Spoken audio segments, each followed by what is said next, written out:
That was great. I was looking like, it looks like Felicia was looking right at it too. This is live. Nice.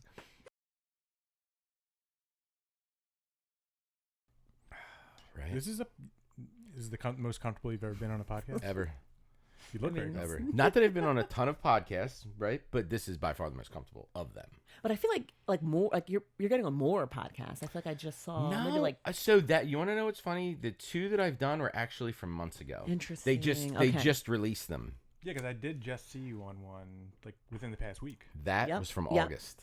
Okay. That was before anything, even ADCC. Oh wow. Illuminati. That was before Illuminati was even there. Oh wow. Got you. Yeah. Okay. So when did you start Illuminati? When did that officially kick off? I feel like September. I feel like a couple weeks before ADCC. Brett said, we're rolling, right? We're rolling. Oh, good.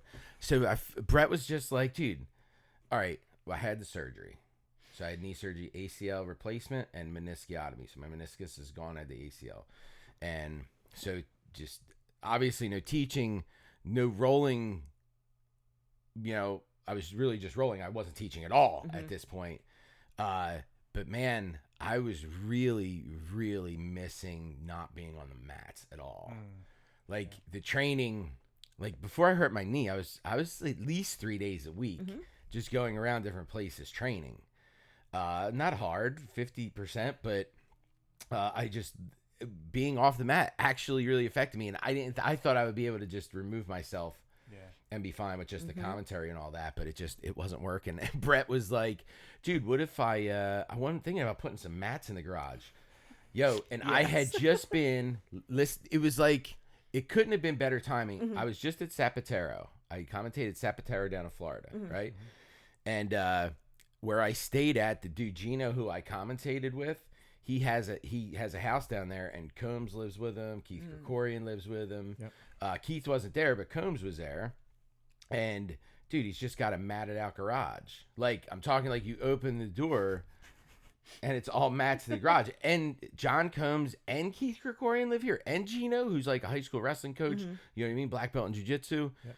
I'm like, man, I would never leave. So the dude, Josh LeDuc, who runs it, we were in the kitchen, you know, and he's like, you know, your hotel is down the road. And the dude Gino's like, if you want to stay here, man, you can. And I was like, man, I think I'm just going to stay here, dude. Like you have mats option in the garage, and I haven't done anything in months. Like, if you just want to go out there and talk jiu-jitsu, dude, we were out there for hours. And Gino's like a chef. Dude, he just yelled. He came out, and he was like, yo, there's a giant frittata on the stove. I was like, what kind of place is this? Like, I get to talk jiu-jitsu, like, the whole time. Just like 3 a.m. Yeah. You know what I mean? Just on the mats, like. So when you say on the mat, so is it like ideally rolling, or like you just have to physically just be on a mat? Be on a mat. Interesting. Yeah. Just at least talking about it. Yeah. I don't know why being on the mat helps, but I just like being in an environment where two people can start rolling if they need to because of what we're discussing. Right. As weird as that sounds. So for people who aren't familiar with Illuminati Grappling Club, like talk through like what's a Illuminati session? All right. Like? So Brett threw the mats in the garage, and here's the thing, and you just know this, I never wanted a school. I never wanted a brick and mortar school where I have a kids class, a basic class, an advanced class. Like, it just doesn't interest, that aspect of it never interested me. You know what I mean? Contractor service, appreciate the support there, right?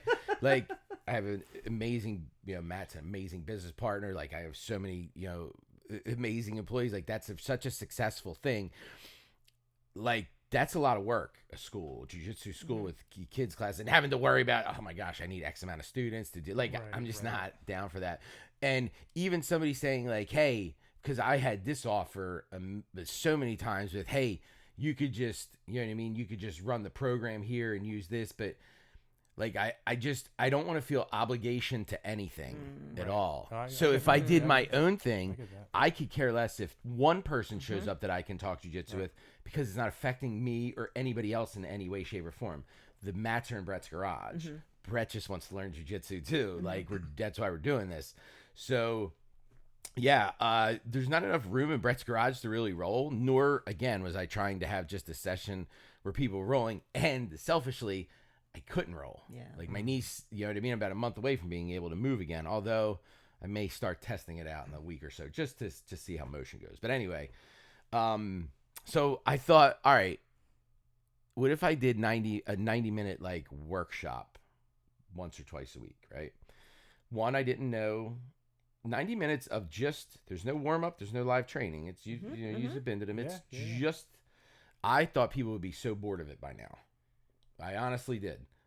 No session has been the same. Other than the first couple of weeks, I did the same thing 2 days, and then I stopped doing that, and so it's a different thing. So there hasn't been the same exact session since it started in September. And I thought people would be completely bored by now, but an hour and a half flies by. It flies by. Yeah. And like, right? My goodness. Yeah, truly. It doesn't feel like, okay, we have another 30 minutes. Like, it's like, I can't believe it's already been an hour. Which is how I used to feel. Really? Well, just my favorite part was live training. Yeah. Right. So I could never wait to get to that part.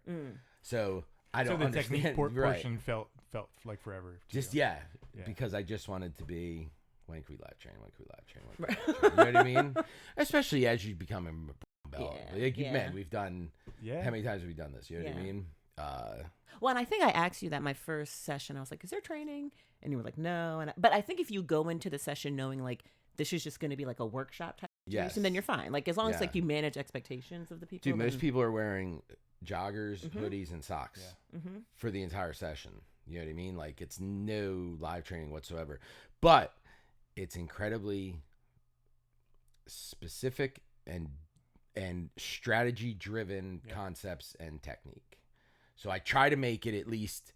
You're going to take 6 things of the 6 things I'm going to try to show, which is usually what I try to do. I try to do 6 areas, and I feel like if you could pull 1 or 2 of them away from a session, like it can really help a game. You know what I mean?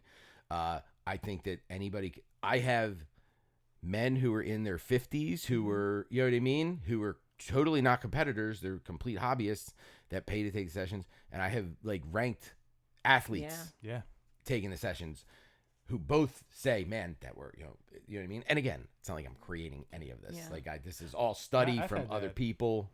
Like, and I think the beauty of the Illuminati sessions is you go into such detail and you get to spend 90 minutes like in 1 or 2 positions and really go into detail in it. And you always leave with like 1 or 2 techniques where you're like, oh, I'm going to get some people with this one. Yeah. And then you try it and it works. Like you were just teaching like a basic butterfly sweep, like, man, butterfly's a whole different animal when you learn it right. I was like, I gotta try this, and then like for weeks, I'm trying it, and I'm hitting it, but it was so basic. But you went into like the details of it. I guess that's the beauty of these sessions. Like you have that time to really kind of. It's so I think people don't understand conceptual learning. I think people just say, you know, 1, 2, they don't 3. understand what it means. You know what I mean? They just think, so instead of just making everything a technique, like here's a technique, right? Like a technique can fail, right? Concepts give you a much broader, right? Like just like with the butterfly, like rather than having it be put your hand here, your arm here, your leg here, now you're going to have to turn and do this. Right? If I just make their head touch the mat and I come up to my one knee, like, I can make 4 situations out of that. Right. Along with the butterfly sweep. See, and that's what I love, because I feel like when it's like hyper specific, it's like if I'm rolling and it's not this exact thing, then it's not going to work. Right. And one of the sessions, Jay, that I think you did actually at Underground, I was speaking to just one of the ladies after, and you said something like, you were showing a move and you're like, just do it the way that like it feels good for you. And that was so helpful to hear, because like, you know, women are smaller, usually lighter, but like the way you phrased it, you were like, as long as their head hits there, however it gets there, I don't care. Just like make, you know, and that was, it's just like the concept. Because if you're taught it in a technique, like you're taught it one way, right? So if I can't roll over my right leg with my knee pointed up in the air, that move is going to seem like it doesn't work to me, right? Yeah. And then I'm not going to want to go back to that move. Not that you should think that way anyway, because even when we're doing the stuff that I'm doing, like I always have to remind people, like, I get it might not be, especially with leg stuff. Like I'm going heavily into leg stuff now, and you know, people inverting and things like that. It's something that's not comfortable off the bat. But I like to compare it to like when you first started throwing up triangles. Were they working? Like you're talking about a high percentage submission. Yep. And how many times do they fail on you? So I understand everything's going to fail. You know what I mean? It's, how do you adapt to it? How do you now, do you pull yourself back out, or do you keep trying to do it shitty, right? And that's the thing that I don't think people realize. When you start like a sweep, you trying to do a sweep, right? And your opponent like cuts the knee down, like understand now he's disrupted the technique that you're trying to do. So now if you continue to try to do it that way, it's not designed that way. Yeah. It's not going to work that way. So you can either continue to do the move wrong, or back up, regroup, push away, and restart. Which like sounds like common sense, Jay, but honestly, I know. it's like until you said it. No, like I forget what class it was. And you were like, if it's not working, don't keep doing it wrong. And I'm like, yes, right. Start over. Just like remove yourself and try it again. But you know. Imagine if you were told that as a white belt. Like as soon as you started, if you were told, listen, with these techniques, you're going to, right? Like how many poor white belts do you see with their backs like a flat head on the ground? Like the most difficult thing to way to move or to sweep somebody is with your back and head like flat on the mat. Yeah. Like not even teaching to keep a rolled shoulder or your head off the ground so that your body rocks more, so that you're able to move better. And then if something starts working, or if you're doing something and it starts failing, to just back off of it, restart, and Yeah. What made you switch from like technique-based teaching to conceptual teaching? Was there a specific like moment where you can point to and be like, all right, this is where it's when I started studying heavily Danaher and Gordon.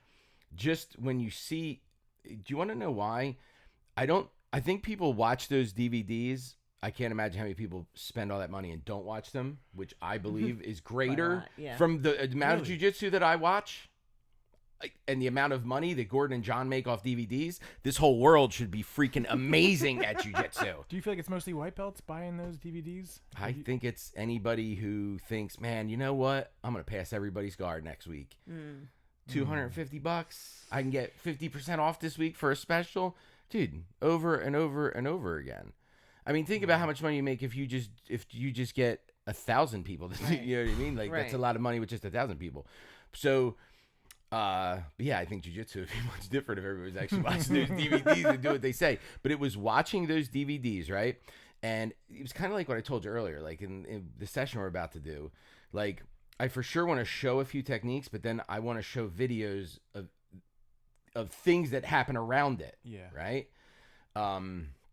Watching their DVDs, most people are just watching the techniques, or they'll go to a specific thing and watch the technique. You know what I mean? I watch more than anything. I'll watch the talking points, like the beginning parts, because they're giving away such amazing little details in the intro parts of it, where they're explaining concepts. They're explaining things like head to the mat, right? Gordon has rolling on almost all of his DVDs. Him rolling with people after the DVD, doing things, right? You pick up so much when you watch somebody doing it live and seeing like, all right, yeah, because listen, there's dilemmas to every situation. Like they tell you to stack pass as much as you want. There's like 23 dilemmas that are going to happen. What's your answer to all of them, you know?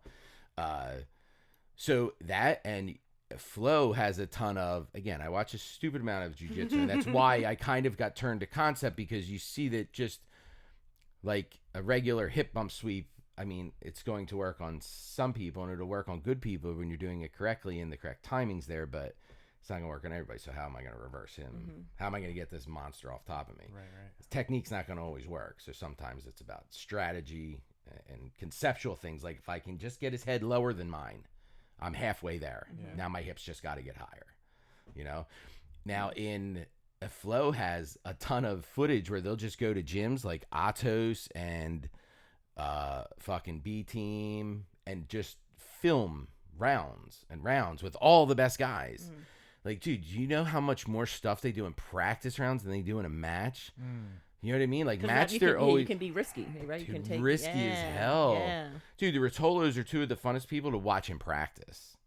You know what I mean? So I went conceptual because I want to pair what I'm watching, learning instructionally with instructionals to the competitors that I'm, you know what I mean, that I'm watching, to see the different dilemmas. And dilemma is the biggest thing that, in my opinion, the biggest reason you have to, as a competitor, think conceptually.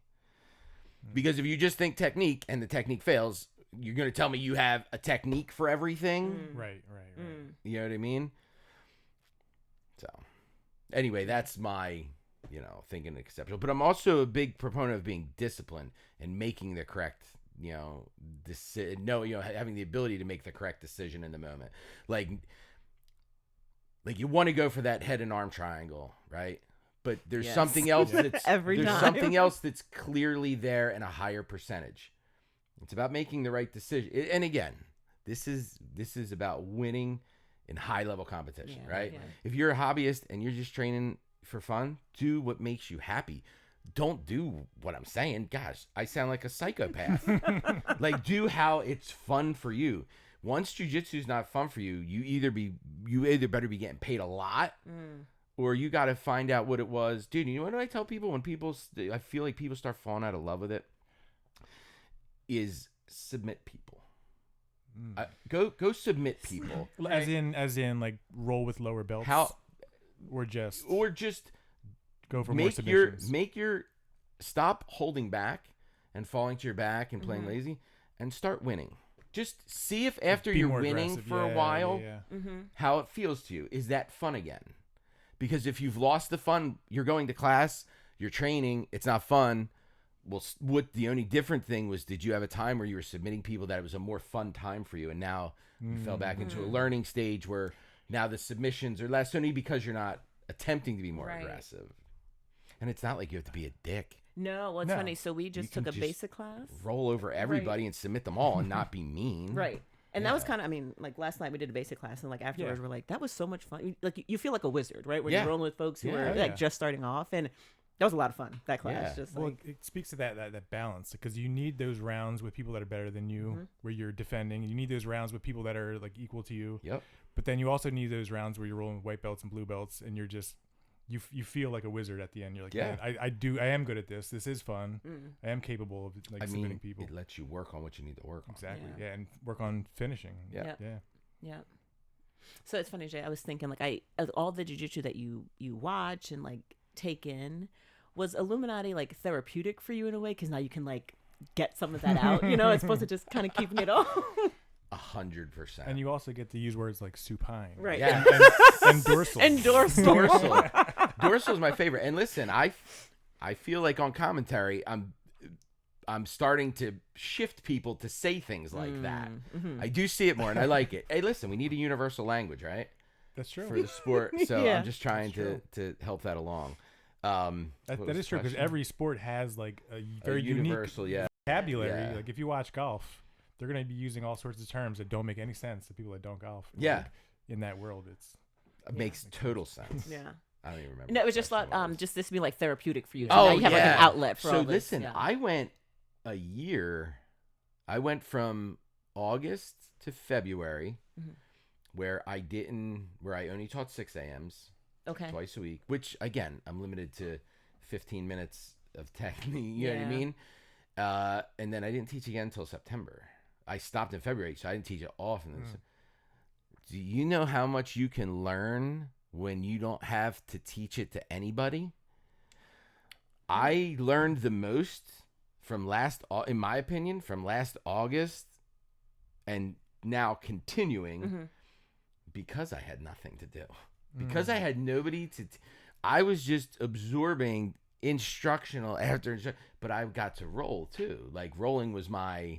Like I wasn't teaching anybody, but I was able to roll. You know what I mean? And I'd go in and train. It wasn't hard or anything like that, but that was my therapy there. But I would still go home, even though I had nobody. You know what I mean? Like I was helping like Steve and helping Amanda, help Danielle, but not on any kind of a mat or anything at that point. And Jay, so how do you like retain that info? Like, are you taking notes as you're watching? Or you're for sure. Once it's in, it falls into this map. Like, dude, put that there. Man. Have you thought about doing your own instructional? So I'm gonna do a Patreon. Okay. Yeah, I'm gonna do a Patreon. I don't want to do an instructional because, I mean, granted, everybody's instructionals are pretty much just stealing off everybody else. It's not incredibly unique. But I'm 100% not creating anything. I am just absorbing a ton of stuff from different people, and I'm just saying I like this guy, and this guy's style from the bottom, so I put them together in like a series, right? I like this passing, and this passing from top, so I put them together in a series, right? I like this guy's legs, this guy's legs, this guy's legs, so I'm putting them together in a series, you know? And it's between watching instructionals, but like legs, heavy video. Fundamentally, I like learning legs instructionally, but when you get to transitioning, like understanding that each Ashigurami basically is the counter to the other. Like a straight Ashigurami, it's the dilemma is the shared spiral, right? You're able to turn. That's countered by a reverse ashi. A reverse ashi stops that shared spiral, right? But it creates another dilemma in the figure four. When they figure four legs, now I can't submit from there. But that also allows you to now grab the far leg and sit back to your right hip, and now you're cross ashied with double trouble. So it's understanding how those positions work. So and that probably sounded crazy, but understand that I can watch a match and recognize that whole system happening, whether the person understands they're doing it or not. Right. It's happening. But like, if you listen to people like Eddie Cummings talk about it, Danaher talk about it, like it makes way more sense. And then when you watch like Eddie Cummings matches, you're like, oh, dude, it's basic. He didn't even have to move off his basics until he started getting with better people.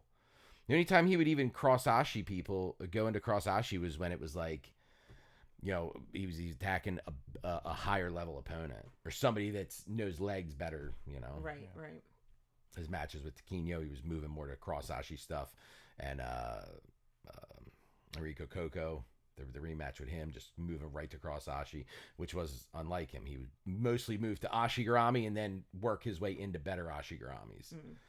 But anyway, again. So Jay, what's like the thing that's like surprised you the most about Illuminati grappling? Like just in any respect. I'm going to tell you, not only surprised, flattered, and the amount of women that come. I'm incredibly happy. I've always kind of had women competitors. You know one that were around me. I'm happy that they feel, because this, you know, it's tough. You know what I mean? Jiu-jitsu dudes sometimes can be, you know what I mean, weird. I'm happy. I'm so happy that that not only want to learn from me, but are comfortable to come and learn. You know what I mean? In a garage in somebody's neighborhood. You know, to me that's I don't know, surprising, but more flattering, and like it's awesome that people. Dude, Lauren Kent came from Bethlehem. It's crazy. Trinity will come down from Long Island. I know Danielle came from like when we were Danielle's coming tonight. Yeah. Oh shit. Yeah. Awesome. She's back. Okay. So to me, it's just flattering, and that people will travel from distances. Well, I gotta say, one of the classes, I think at Brett's, there was a black belt. I forget what school he was coming from, but you know, it came in and said that, like, even as a black belt, like, there's so much that I can still learn, like from you know, Jay, personally, and just like in general, and that for me it's just so great to hear, because you feel like you get to a certain level and like you should know it all, but like a lot of this feels like I'm starting over, but to have folks in the room where it's like, oh no, this feels like we're all kind of starting over, like that. It's a really comfortable space to like be new at something, right? Like even though you've been doing this for a while, like there's still this whole other side of it. Like I'm the one instructing, and I'm learning daily. You know what I mean? There's so much, especially if you're looking at it from a competitive aspect. Like, even though you're shrinking the thought process, you're broadening it so much. You know what I mean? If that makes sense. Like, you're thinking so much quicker with much better options. Gotcha. Much better options. So to switch gears a little bit, so this is the Place of Peace podcast. Yes. Dez's apparel brand, Place of Peace. What is your place of peace? If you had to list, talk about one place. Oh, like literally where you can find peace. Sitting in bed with Rocco, Danielle, and Gus. Yep. No TV on, just our iPads on, watching reels or something like that, just chilling. Literally, and it happens multiple times a week, and I can't wait for that. Love you know it. what I mean? That's where I'm just chill. No jiu-jitsu on. You know what I mean? Unless they start watching something else, they'll throw a video on real quick. But but no, just chilling in bed. Not even on the couch. Not. Yeah. I like being up. Everybody just hanging out in the big bed and chilling awesome. as a family, or Disney. Oh, Or yes. You do Disney twice a year, Dude, so this is the first year I'm not going. Oh. Yes. Like 2023, like coming up. No, this 2022. I'll go in 2023. Oh, gotcha. Yeah. Or no, we did go in 2022, so I will go every year. We went in February. I usually try to go in December, but dude, just everything was so busy this year. Just getting it done couldn't happen. But and then normally when I go in February, I usually have a business trip that's in Orlando, and they moved it to Atlanta this year, or not Atlanta, New Orleans. Okay. So we might go there instead, but I want to go back to Disney in December. So for 2023, what are some things that you're really excited about? Dude, ADCC. They're going to be. They announced today that I'm going to be going around in 2023 to start training for all new judges for Brazil, Mexico City, Canada, and the U.S. So, listen, these opens, they're going to be. You've seen how they do. You saw the Vegas Open, right? You saw what the trials are like. They're not going to pull him back on the brake. You know what I mean? They're not going to put the brakes on. You know what I mean? He's going to step on the gas. These are going to be, in my opinion, I believe after this year, I think it might be almost, and I don't care about saying this either. I think it's going to be almost, people are going to want to win ADCC Opens more than they're going to want to win like IBJJF Opens, especially for Nogi. I can see that. Yeah. I see the total cascade of Nogi going to ADCC, IBJJF maintaining the gi aspect of it. That would make sense. Yeah. Them and AJP maintaining that whole prestige in the gi, but Nogi, it's gonna. And you love the gi, that right? rule set. It's your favorite. Yeah, I love the gi so much. If you ever wanted to slow something down and make it boring, throw a gi on it. No. Makes it more. I don't know. Listen, dude, some people, man, make that so entertaining. Some people can make the gi so entertaining. Nicholas Marigali. Marigali. Dude, Marigali. Do you know, like, as a Nogi fan, like a super fan of Nogi, do you know what it was like for Marigali to make the switch? Like, to take their guy. And listen, he's going to still do gi. Yeah. He's still going to do gi. You know what I mean? He ain't going to not do it. Yeah. But I absolutely am a huge fan. We're going to be watching footage of him tonight. Okay, you know what I mean? He's one of the guys, you know what I mean, I like to study. I'll tell you why I like to study Nicholas Marigali. A gi guy, so he's very, very fresh to jiu-jitsu or to no-gi, but has an incredible skill set already, right? Oh, yeah. Incredible skill set. Not only that, also has a niche for things that no-gi people won't have, like his ability to scissor sweep from bottom in no-gi. Like, that's something you don't see no-gi people do. But his body is so used to that movement, he doesn't need a gi. I mean, he can, you know what I mean, collar grip and make his scissor sweep happen because his body is so used to that. So, but he went to New Wave less than a year ago. So you're seeing somebody who's, and if you study their systems, you watch Giancarlo, you watch Gordon, you see how they all, other than Taza doesn't move. Taza moves so different than all of them. It's crazy. But, what do you call it? If you watch him, you're seeing somebody who's learning new things and doing it in match. And I think that's because listen, everybody was going to chase his legs. Right. Everybody. His ability to not be put to his hip, to submit you with a leg, you have to be on a hip for the most part. There's exceptions to some bites, but you have to be on two hips or a hip to submit somebody. He does an amazing job of making sure he's not on a hip. He does an amazing job of making sure he's balanced at all times, fighting to make sure their knees aren't, collecting his knee. Like, his fundamental awareness to stay out of leg locks was amazing to do in 3 months. That's crazy. Right? In 3 months. And like, Brayler is chasing his leg hard. Right? So, it's cool to see Marigali, somebody who didn't do an aspect, and this is like doing Greco-Roman and freestyle wrestling. They're two whole different animals, right? he pulled guard. Now he takes people down, right? You're talking a 6-month period too, and so you watched him learn how to foot sweep, right? You watched him learn how to get to body locks. And he took down Lovato. Lovato with the body lock, standing, inside trip. And what? Not only like Lovato, but like Lovato's an MMA guy too. Like Lovato's an MMA champion, dude. You know how hard MMA guys are to take down? Like it's not even just Lovato. Now it's an MMA Lovato. Yeah. You know, that was super impressive, and do it twice, same technique too. You know, so I like studying Merengali because you're seeing somebody who's able to learn it and put theory right into motion, right into match. But I don't study his DVDs. I study his matches. Yeah. Does he have DVDs? I believe gi instructions. Yeah. So obviously, Right, so I'm not. Merengali ain't ever getting a dime from me. Everybody knows if that you want to get better at no-gi, you train in the gi. Yeah, for sure, And then it makes your because no-gi a game. collar grip. Oh, never mind. Oh, man. Love it. Yeah, so for next year, oh yeah, in terms of like what you're excited about, so ADCC, I mean that's like, or like, you know, I'm excited for sure. Like ADCC is, for me personally, I would honestly, even if it means doing way less commentary, I would ditch commentary in a second for ADCC, because in my opinion, this is going to grow the sport. Yeah. This is going to be what takes the sport off for, no-gi competition. I really feel like it's going to be through this. So to be able to help in that, if it means sacrificing commentating and that whatever comes with that, I'm fine with that. If it's for the betterment of the sport, I'll sacrifice. Do I like doing commentary more?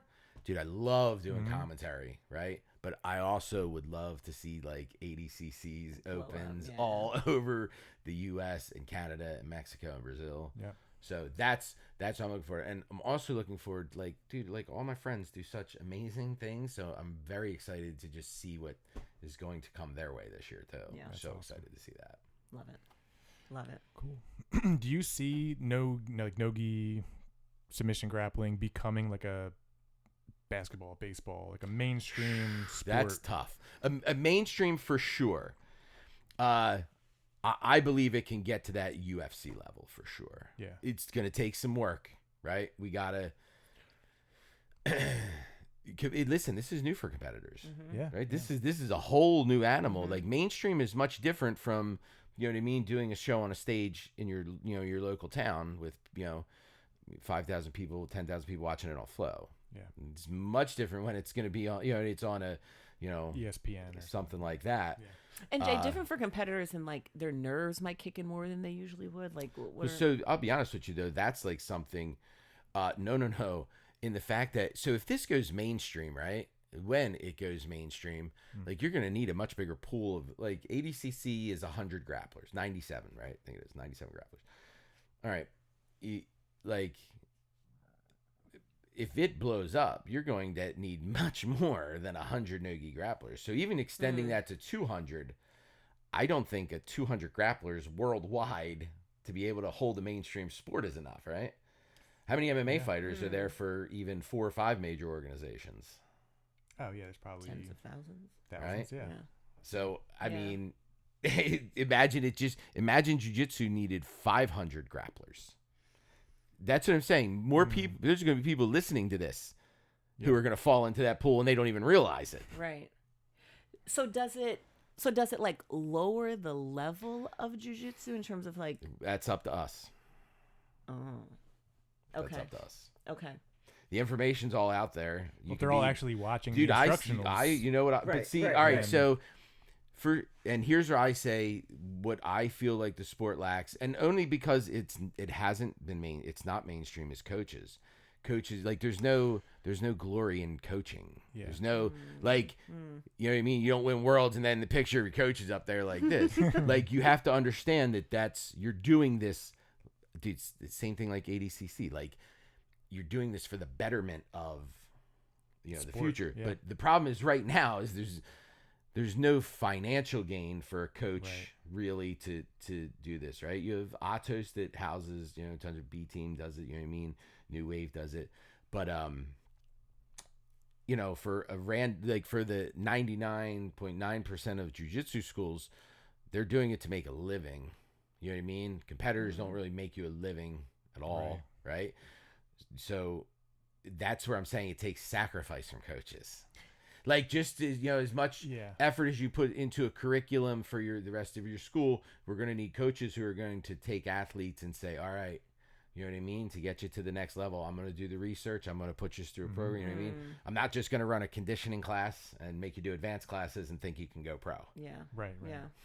It just doesn't work. You know what I mean? So that's what I think. I think coaches need to, and again, it's at the sacrifice of understanding that it's not going to be a financial gain at first, you know? Right. I would tell you that if you study enough, people will pay the shit out of you to learn from you. You know what I mean?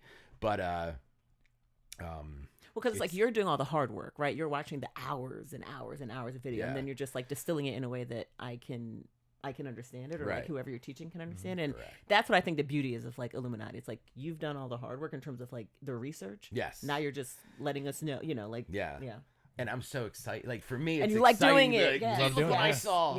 Look what I saw. That's awesome. Well, I know all of your students appreciate you, and we appreciate you. And good luck with Illuminati, and we look forward to joining many more sessions. Yes. Yeah. And thanks for joining us today. I know we got a session about to start now. Right. So I think we're right around 6:00. So perfect. We'll wrap it up. All right, thanks, Jay. Jay. Thank you. Awesome. Thank you. Peace.